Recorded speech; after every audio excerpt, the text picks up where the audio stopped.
Welcome to Jobs and Pods, the only podcast where real employers talk about their jobs and what it's like to work there. I'm your host, Chris Russell. Today's Jobcast features insights into jobs at the TJX companies in Framingham, Massachusetts. Located about 20 minutes outside of Boston, TJX is a global retailer and operates popular chains such as TJ Maxx, Marshalls, Home Goods, and AJ Wright in the U.S., along with several international divisions. Today we'll be talking to Merchandising Manager and Assistant Vice President Mark DeOliveira about his role and impact on the business, as well as the importance of diversity at TJX. Mark, welcome to Jobs and Pods. Thanks, Chris. All right. Tell me, why did you choose to work at TJX? Well, I chose to work at TJX. It's funny, in my opinion, one of the hallmarks of a great company is how long people have worked for a company. In my jobs, I meet with thousands of companies, and the one thing that I always found interesting is the consistent comment from their management teams to us at how everybody there seems to be at TJX forever. Right. And I think it speaks volumes of the kind of company. But to answer your question, I chose TJX because it was, when I came out of college, it really was, to me, the most well-rounded work experience that I thought I'd get. The TJX program reminded me of a friend of mine who was at GE. They had a great program there, too, and I thought we had a retail version that was similar to theirs. There was a clear path for advancement. I knew there were a lot of new skills that I would develop at each one of those steps along the path, and that there were opportunities to grow. It's pretty important. The culture also seemed very friendly to me at the time I interviewed, and as it turned out, is really one of the most important things we have here at TJX. It was friendly, it felt trustworthy, and just felt good to me, felt true. Right. And then the final thing was really just the challenge and the pace. I hadn't had a retail background in the past, and I didn't know much about retail when I first started with the company. But one of the things that immediately turned me on once I got here and I realized was that the challenge and the pace was fantastic. It really was a good fit for me. How long have you worked there? I've worked here for 15 years. Wow. I started in '92 and came out of undergrad and worked my way up through the path that I know we still have in place, and have actually made it a lot better since I was here. Even we've done a lot to the program. Great. Okay. So tell me, what does a merchandise manager do there? Well, it's a loaded question. The quick answer is pretty simple. Merchandise manager drives profitable sales in their division. I lead a group of people that's responsible for in my case, over $800 million in sales for TJX. And our collective jobs as a team are to achieve our financial goals each year. The harder answer, the more complex answer, is that the job breaks into three parts. There's strategy and as the first, and execution, and then people development. The first part, the strategy. A merchandise manager, is responsible for setting the course and the direction, the vision, developing short and long-term strategies and setting standards and expectations. And obviously the most important thing, clearly communicating to the team, all those things so that they can go out and execute. Right. The second piece is, the managing the execution is critical for us here. There's business drivers that include, maximizing the uptrending businesses we have. I'll reallocate funding from downtrending businesses.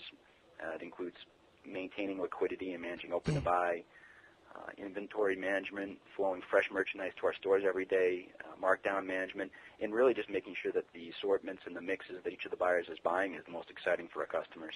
Right. Okay. And the final part actually is it's enormously critical for the company and for the growth of the company is just developing our people. The training, developing, and promoting of the team is huge, and I mentioned it as a third part of the job. It's a fundamentally critical part to make sure that those are our future merchandise managers and executive team. Very good.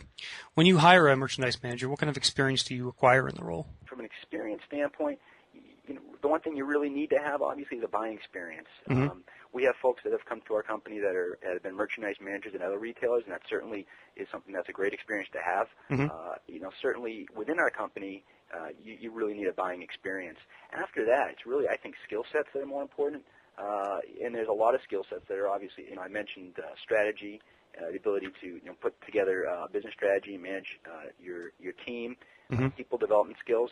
But the one thing that I think about as being the most important part, whether you're a buyer in our company or you're a member of management, is flexibility. I mean, that skill set is as simple as it sounds. The job is very dynamic here, and it's critical. A merchandise manager, if necessary, can realign and flex everything from their seasonal strategy to adjusting, weekly shipping and buying budgets on the fly, right in the middle of the week, to also hopping on a plane with a buyer to go to New York or Europe or the West Coast, like with a day's notice, because a company has to negotiate a deal and move inventory out of their warehouse. So that's very common and happens quite a bit. So the ability to be flexible, to have plans and strategies, but be able to throw those out the window because the business needs have changed, and the need to do that is a big part of the job. Take me through a typical week for a merchandise manager. What's that like?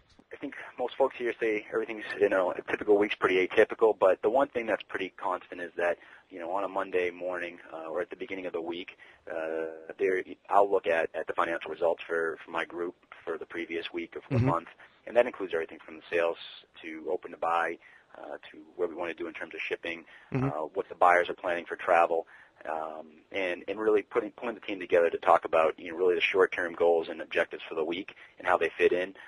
There's a lot of things that happen in terms of the buyers receiving calls from vendors, where they're going to travel, and then sitting with my management, with executive management, really talking through what's the direction of the company at a high level. There's things that happen. I have strategies in my place with my team that, quite frankly, and again, the nature of our business is so dynamic that we, in a way, are all sharing open to buys, and parts of the company that might be going after great business might need to push their open to buys even greater. So it's really looking at where we are, understanding where our group is within the scheme of the company, and then putting together a plan. Obviously, if I pulled out my calendar any of the last 4 or 5 weeks, 6 weeks, last year, 2 years even, every week we're generally going somewhere. The buyers definitely are going somewhere. I'm either hopping on a plane, heading out to a convention on the West Coast.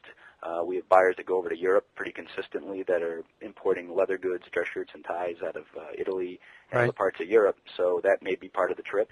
This week, as it turns out, we have some folks from our Canadian division coming down. We're doing a corporate strategy session across multiple divisions on particular business, and we're all working on that this week. So it really varies greatly. Okay.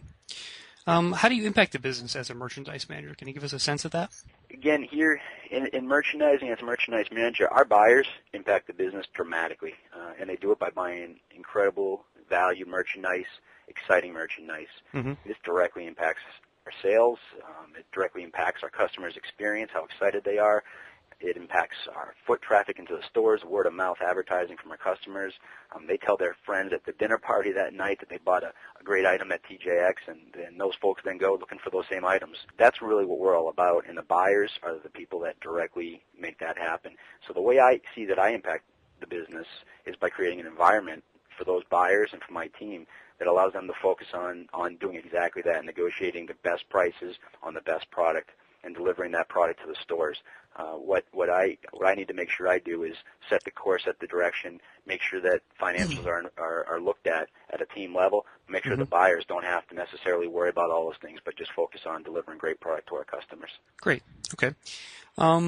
How important is a diverse workforce at TJX? I know you guys really pride yourself on having a diversity there and stuff. We do, Chris. It's extremely important. Personally, I think a diverse workforce, it's kind of gone from a competitive advantage not too long ago to basically be fundamentally required. Right. TJX is very committed to having a workforce that's diverse. I guess as diverse as the 300+ million Americans that we're selling merchandise to, quite frankly. Right. Yep. We understand a diverse group of people is going to get diverse ideas, diverse opinions and perspectives, and in turn, these ideas coupled with a culture that's very high respectful, very high integrity, results in the best ideas, I think. Right. Having the same ideas, not a diverse workforce results in ideas that all sound the same and feel the same, and that's not for the best ideas. I think we improve our processes that way, and most importantly, I think it ensures we offer the most exciting merchandise to all the customers that has diverse merchandise, and we work very hard here to leverage all the differences of folks that work here at our company. Very good. So what's the next step in the career of a merchandise manager? Where can they go next? Well, the next step for a merchandise manager is really is kind of the continuation of taking on more responsibility within driving business for TJX, and that role would be the general merchandise manager. At TJX, TJ Maxx and Marshalls, I think we have 6 or 7 of those general merchandise managers in total, and they each have a responsibility of anywhere from $2 to $3-4 billion in sales for the company. So it's a pretty large area, and that's the next step for most merchandise managers here. And I understand. Last question for you. I understand that you guys have a very comprehensive website about careers in merchandising. Is that also where you can apply for these jobs? It is, and you can find that at TJX.com. And there we also have videos that are posted, and you can get this information either there, and you can find also a lot of other interesting information at TJX.com. Very good. Well, that will do for this edition of Jobs and Pods. I'd like to thank Mark for his time today. Thanks, Chris. To apply for these jobs that you heard about today, visit TJX.com again, and we'll also place a link directly to their careers page on the Jobs and Pods site under this podcast. For more jobcasts like this, visit jobsandpods.com, and don't forget you can subscribe to our jobcasts on iTunes. Thanks for listening.